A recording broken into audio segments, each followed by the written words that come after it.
Good morning. This is the House Appropriations Committee. It's Tuesday, February 17th, 2026, about 10:11 in the morning. And we have Logan Newberry from the Joint Fiscal Office here to talk to us about the purchase and use tax, because the governor's made a proposal that involves our general fund and the education fund and the transportation fund. So we thought it would be a good idea to have us all kind of grounded in the same way that this works. So welcome. Thank you for coming, and take it away, please. Thank you. Yeah, so for the record, Logan Newberry with the Joint Fiscal Office. I have a presentation to sort of give the committee an overview of the purchase and use tax, what it is, how it came to be where it is, and then we'll look at the governor's proposal as well. So we call it purchase and use tax. The full name is the motor vehicle purchase and use tax. So as I just mentioned, the outline there, brief overview. We'll go into a little bit of the history of it because there has been some changes to how it's been allocated. So I'll address those.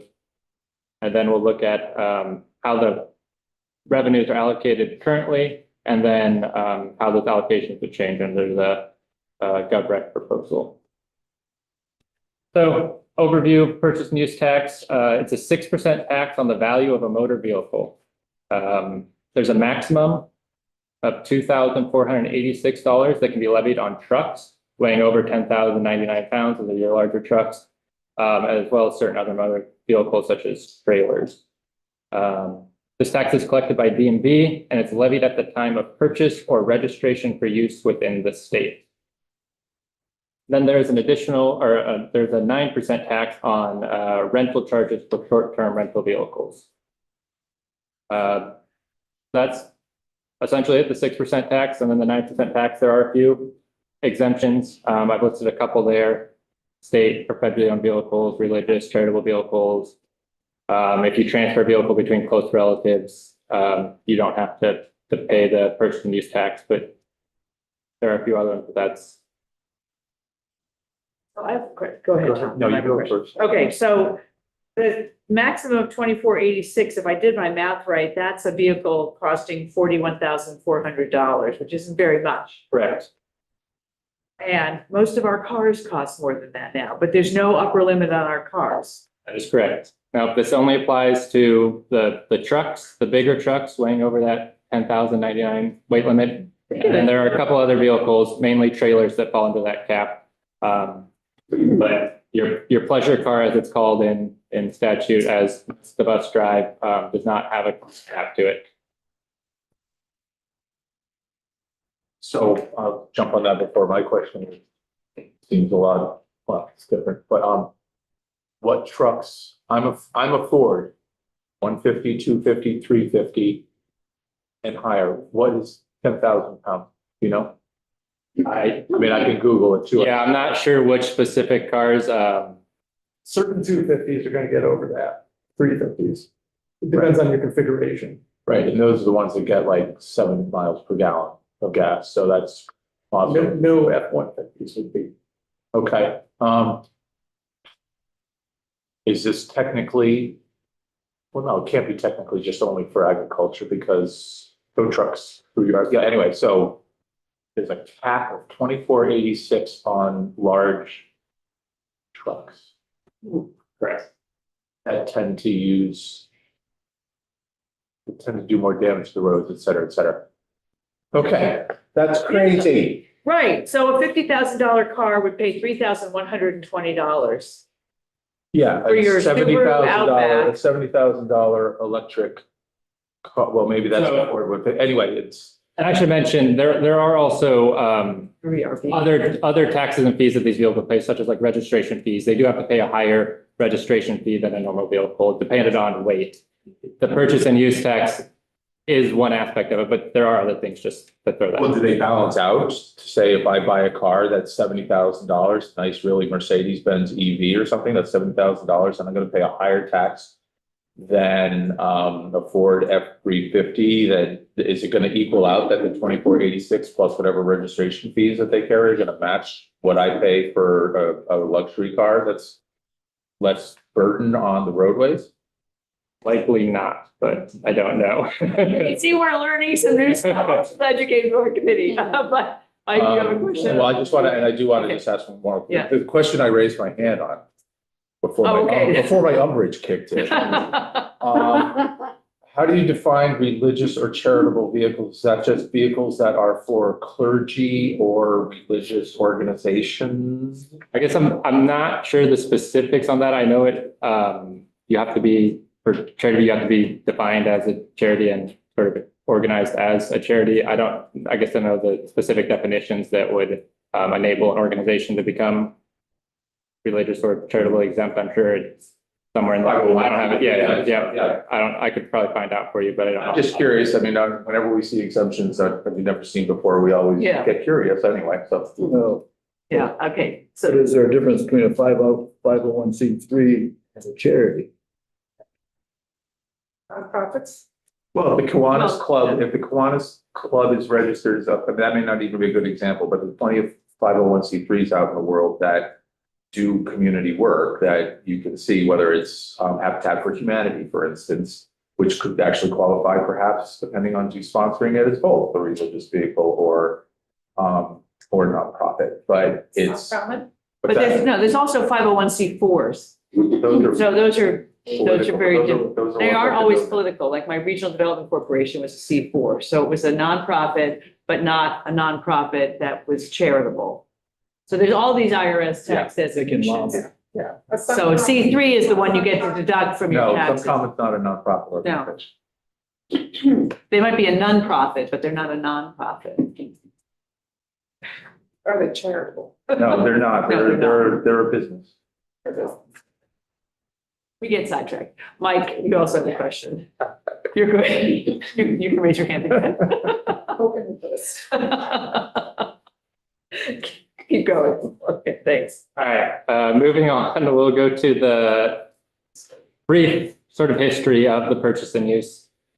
So established in 1960, it was set at a tax rate of 2%, increased to 3%, 68 increased to 4%.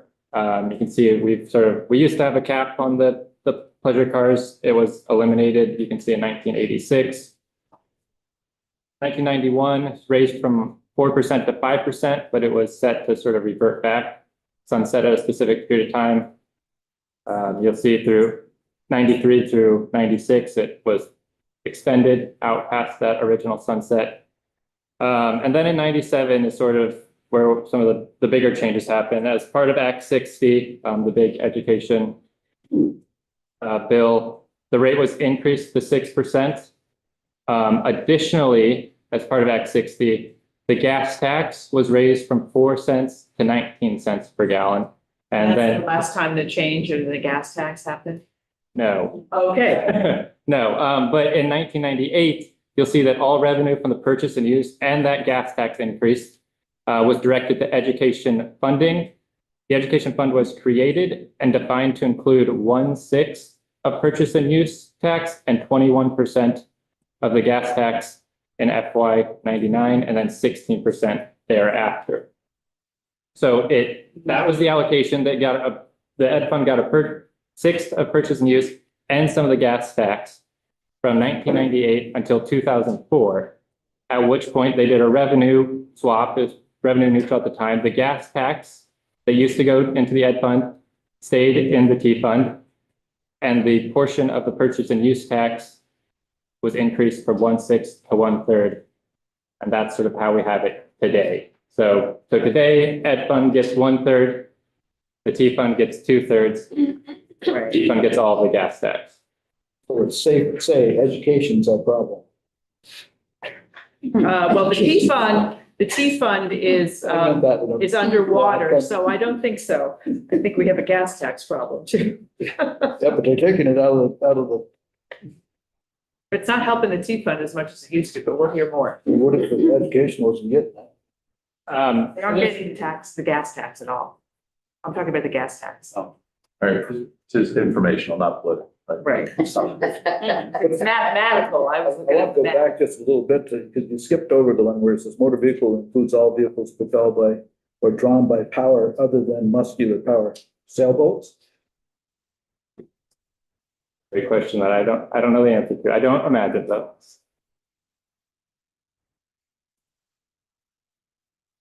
All right, so moving on, slide 6. I won't go through all the numbers on this chart. You can reference them here, but this is sort of the allocations as I just laid out. Pre-2005, 1/6 purchase and use, 16% gas tax to the ed fund. The remainder go to the T fund. Post-2005, ed fund received 1/3, BMU, no gas tax. T fund received 2/3, 100% of the gas tax, and you can sort of see how it broke out there over the years. So at the moment, 50 million of purchase and use is going to the education fund. Right. Forecasted figure. Right. Forecasted to go, but that's what we have to use. But if you look at the lines, looking from FY05 up through 26, and you look at the rate that the transportation fund increases and compare it to the rate the ed fund increases, there's a discrepancy. Well, that's just the money that's going to each of those funds. That's the point. So it's still a 2/3, 1/3 for the purchase and use tax. And that's what all those numbers show.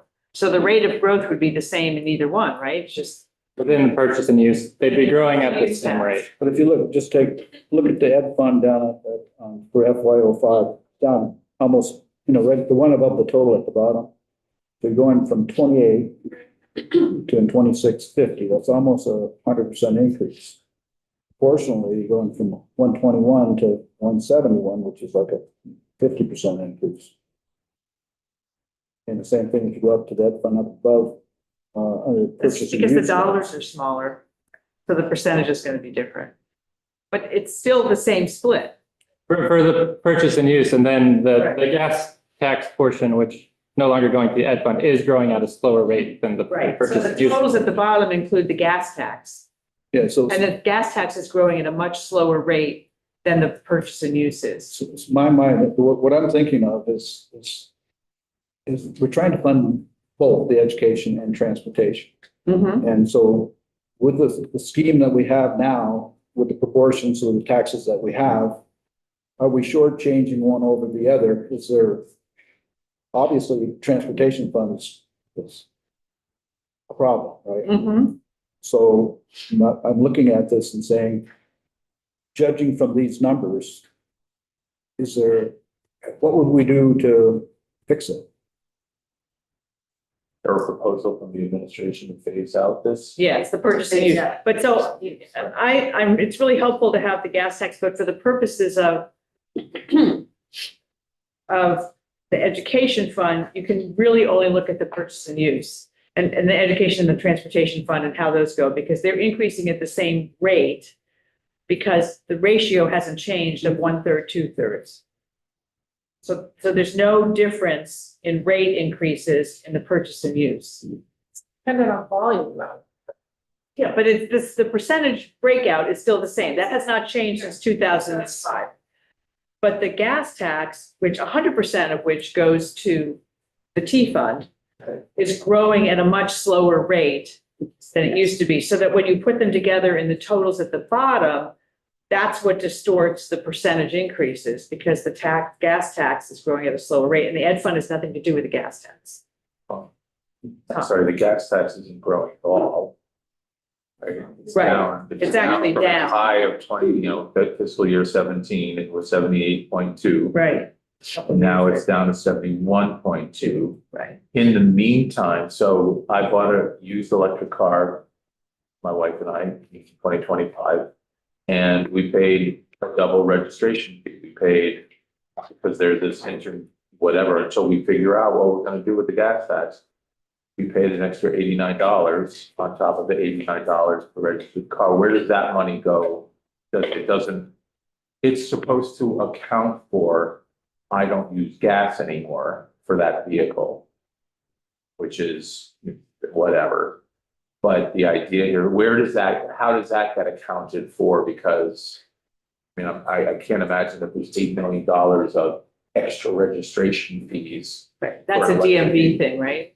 Yeah, That's a purchase. you're referring to the electric vehicle infrastructure supply fee. That money was dedicated, the legislature decided to put the collections from that specific fee goes to EV infrastructure, so charging stations. It goes to a program run by ACCD where they put out charging stations using those fees. Essentially, they expand the infrastructure charging network was the thought at the time. And so when it was created, that's where all the revenue from that extra $89 that you paid goes into this program.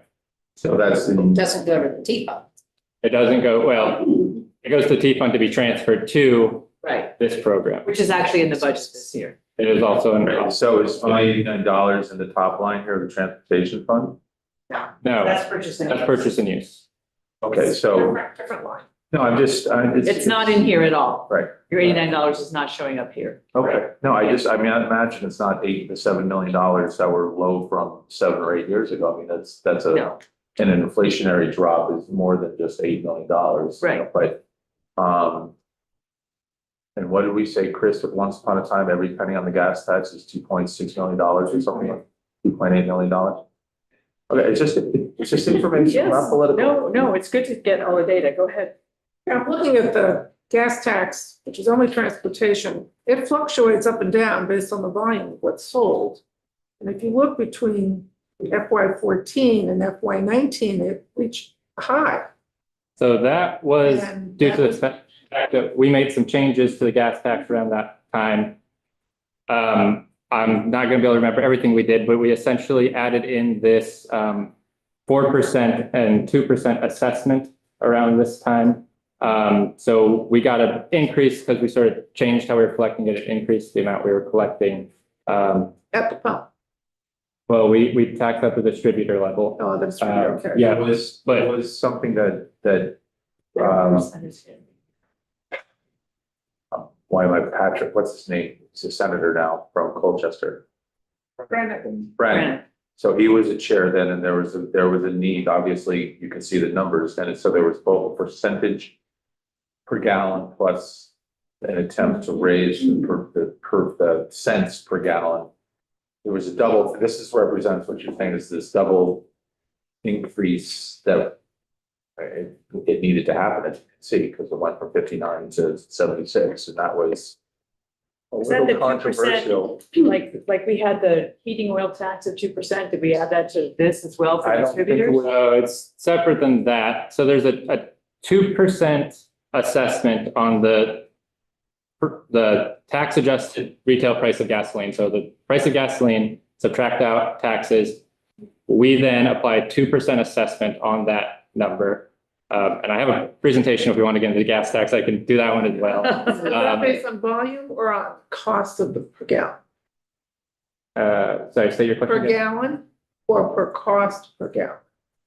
So it's cents per gallon, but the rate is calculated based on the tax adjusted retail price. And so they're collected quarterly, and then the DMV sort of subtracts out the taxes that you pay at the pump or that trickle down to the pump. And then you get the tax adjusted price, and then they apply this 2% assessment and a 4% assessment. And then those are charged in the next quarter as tax to the distributor. So there's a little bit of math there, and Okay, so does that continue to the present day? yeah, Okay, so then it went down, or obviously with COVID, it went down. yep, Now it's sort of flat. correct. And it's forecasted to decline by a little less than 1% a year. We added a tax and of course, other things is declining because we have other things going on. Correct. It was a pretty twisty compromise because of raising the gas tax is a third rail in our world. And so, we don't mind when Exxon raises the gas price, but Yeah. the gas tax itself was a third rail. And so this was the compromise back then. Okay, so let's go to the forecast. Yeah, so this is the purchase and use revenue forecast as of January 26, under the current allocation. And you'll see, as mentioned, this year FY 26, total 150, 2/3 is 100 to the T fund, 1/3 is 50 to the ed fund. In FY 31, would be up to forecast to be 174.9, and there's the breakdown. You can see the growth rate there. That's the compound annual growth rate over the years of a little over 3%. Just match inflation. Was that? This estimate just really match inflation. Yeah, so the purchase and use tax is sort of one of the revenue sources that the T fund has. It sort of grows as inflation grows because it's based on the price of vehicles. So as vehicles increase, the amount of money we collect here increases. So it's very similar to that, yes. This next slide is just a breakdown of sort of how much these revenue sources make up the total revenues in each of these funds. I should say the ed fund is just the non-property revenue as forecasted or as represented in the forecast. Oh, non-property, right. Non-property, yeah. Homestead or business property tax, no property taxes are involved in that. Correct, yeah. So on the left, you can see that purchase and use makes up about 32%, growing to 34% in 31. In the ed fund, it's about 6% of the non-property tax revenues and staying about the same in 31.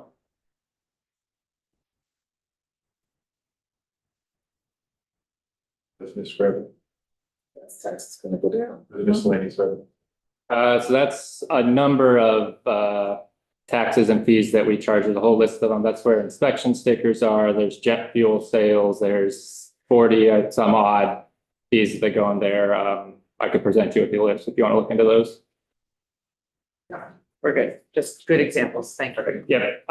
So then moving on, this is the governor's recommended proposal. So as you all heard, it's proposing a phase down of the purchase and use tax to the ed fund by $10 million per year and reallocating that funding to the T fund.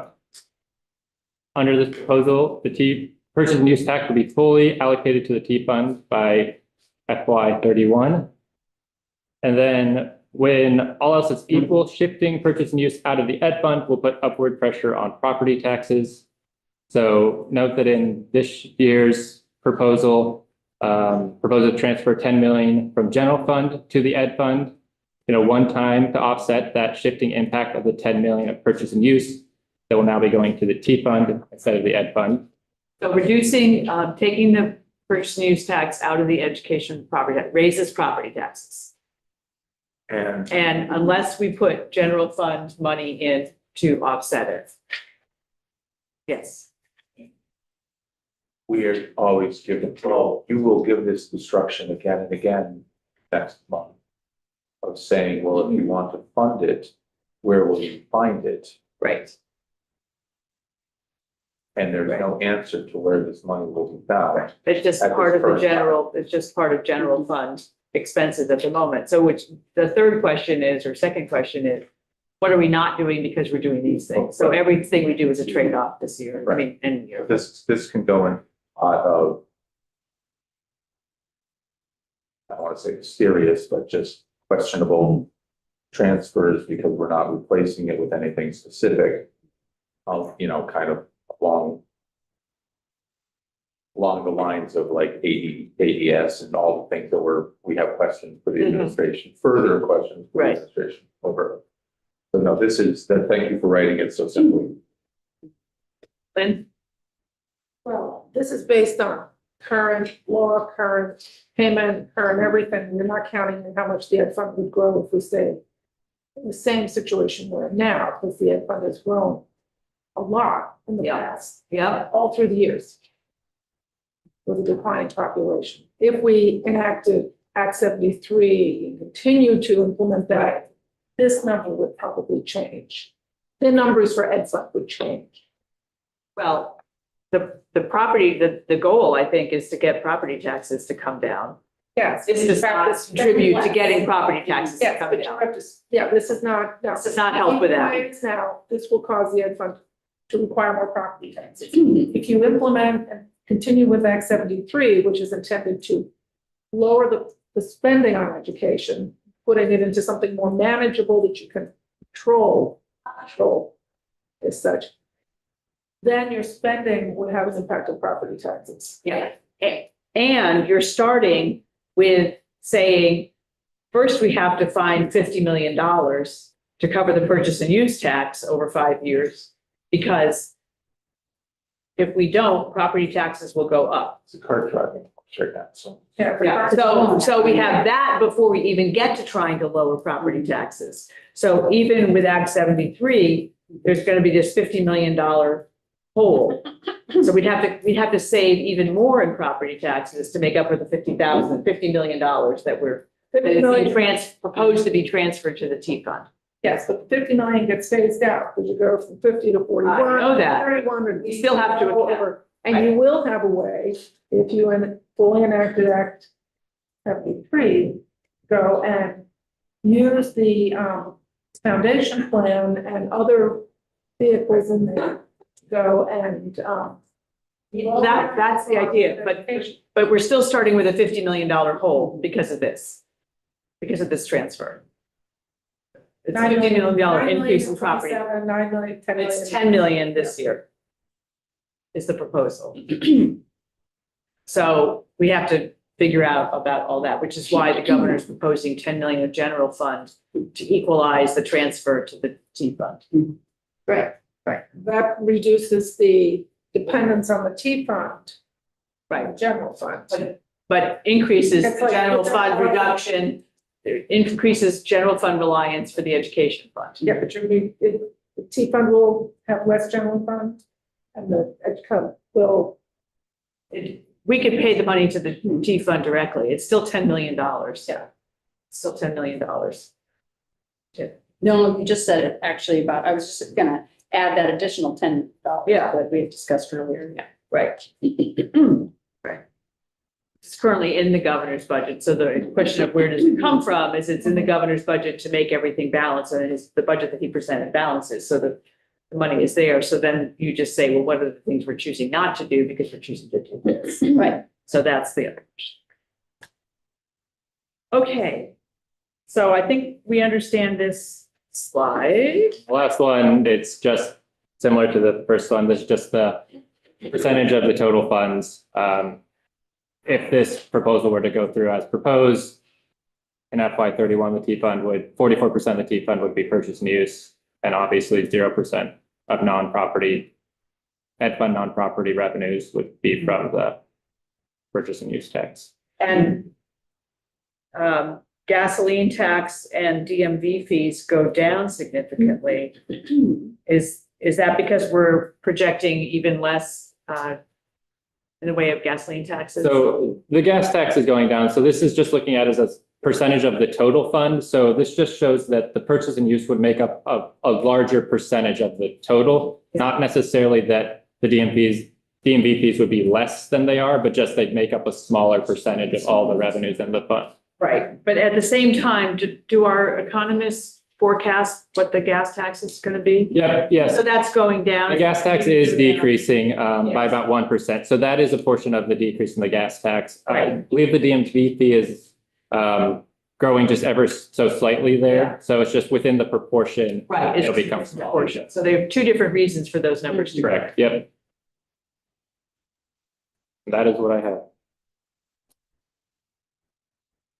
Any questions? I just have a question Yeah. about the process. In what context? I mean, Ways and Means will have something to say about this. Right. Will they be sending us a recommendation in their letter? And in what context will we be talking about this? In the context of the transportation? Well, it's all part of, which part is it? Yeah, Well, it's ed fund. yeah. I was just trying to figure out, when will we be talking about this again? You know, in what? Right. in Well, what- when we get the committee letters, Okay. Yeah. We'll see All right. what we see and what's recommended by folks. Just to kind of square the circle here on the conversation about education funding, it's not only about the cost of education itself, is pretty static. We're talking large increases due to health insurance and healthcare. And I think that's what's missing from some of the, we need to always remind ourselves, I think it's present in all the conversations, Yeah. but it is. So when we talk about what does $50 million mean today or $10 million a year for the next X number Right. of years, we can be assured that health insurance is going, the cost of health insurance to teachers and education system is going to increase by far more than $10 million a year at the rate we're going. So I just want to, it's not just about thinking about small schools and just larger districts. It's about the actual everyday costs that we're talking about. Yeah.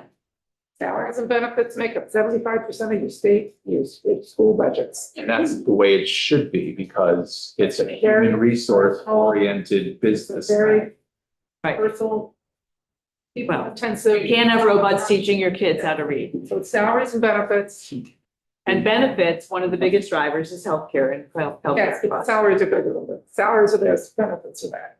And most salaries for teachers still put people at 60 to 70% of the area median income. So it's just this, nobody's getting rich here, you know, it's $65,000 a year. So it's just whatever teachers get paid in different parts of the state. So it's just, this is the stuff that complicated. keeps us all up at night, right? I I mean, agree with that. My question is whether we have too many people in the schools. Well, that's a whole other conversation that we're going to let the other committees deal with, and then we'll be dealing with it when it's either on the floor or what parts ever come to our committee. So I have no complaint about salaries they're getting. Yeah. Yeah. Everything else goes up. Well, there's a lot of work to be done on that front, as we know, and that's what committees are spending their time doing, those committees, so. Logan, thank you very much. I'm not seeing any other comments. Chris, did you have anything you wanted to add to the picture here? Okay. Thank you. Of course, thank you, Logan. So we are, our next thing is at 1 o'clock. So if you all want to work on your budgets and do whatever you need to do with that. Try to figure out where we all are. People, the committees are working on their committee letters. The goal is to have them in by Friday, This Friday. this Friday, you see? But some will, and we'll see about the rest. Anyway. Robin, I'll see you tomorrow morning. Okay, Dave, thank Take you. care. Yep.